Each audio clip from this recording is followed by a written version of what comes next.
آج کل آپ دیکھیں سیاسی گفتگو کو ایک صحت مند بحث تک رکھنا بھئی یہ ایک بہت بڑا چیلنج بن گیا ہے۔ لیکن ذرا سوچئے، کیا ہو اگر اس چیلنج پر قابو پانے کا کوئی فن ہو، اور اس میں آرٹیفیشل انٹیلیجنس یعنی اے آئی ہمارا کیا ساتھ دے سکتی ہے؟ چلیں آج اسی پر بات کرتے ہیں۔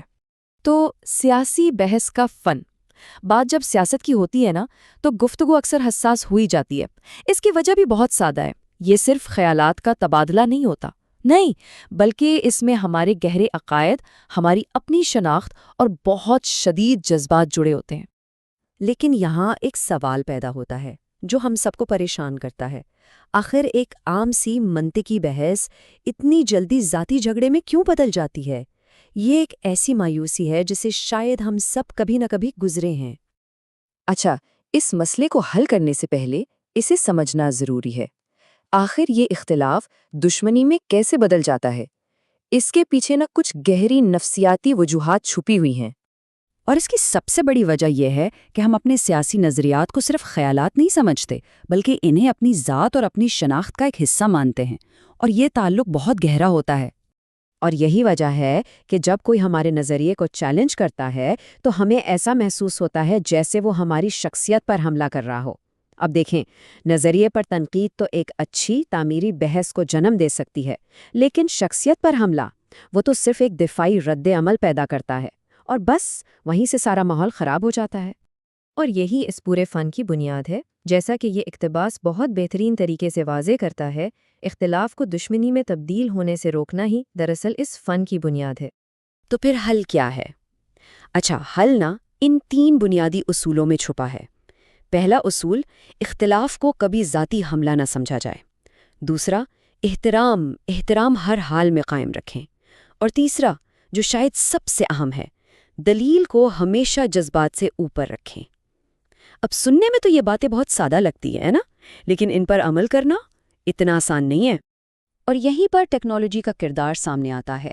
اگر ہم انسان ان اصولوں پر عمل کرنے میں اتنی جدوجہد کرتے ہیں تو کیا مصنوعی ذہانت یعنی اے آئی ہماری کچھ مدد کر سکتی ہے؟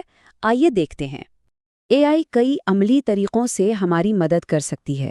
مثال کے طور پر یہ ایسے الفاظ کی نشاندہی کر سکتی ہے جو اشتعال دلاتے ہیں، کسی پیغام کے لہجے کا تجزیہ کر کے پرسکون متبادل الفاظ بھی تجویز کر سکتی ہے، اور یہاں تک کہ ڈیجیٹل پلیٹ فارمز پر نفرت انگیز مواد کو فلیگ بھی کر سکتی ہے۔ لیکن یہ سب ممکن کیسے ہوتا ہے؟ اس جادو کے پیچھے جو ٹیکنالوجی ہے نا، اسے کہتے ہیں نیچرل لینگویج پروسیسنگ یا NLP۔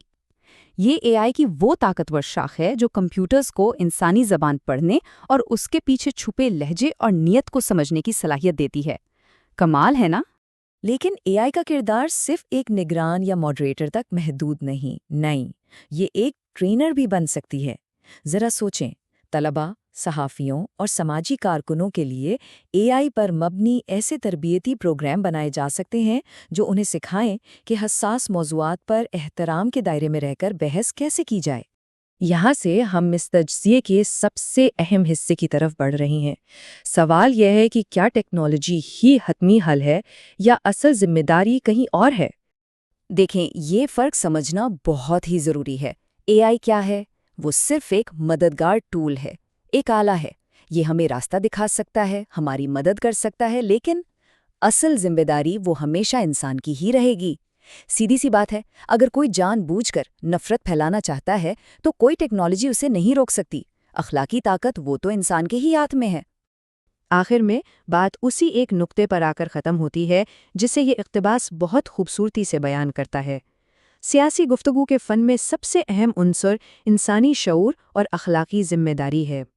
تو اصل مقصد صرف اپنی گفتگو کو بہتر بنانا نہیں، بلکہ معاشرے میں مکالمے کی ایک ایسی ثقافت کو پروان چڑھانا ہے جس کی جڑیں علم اور احترام میں ہوں۔ ایک ایسی ثقافت جہاں اختلاف رائے کو دشمنی نہیں بلکہ ترقی کی علامت سمجھا جائے۔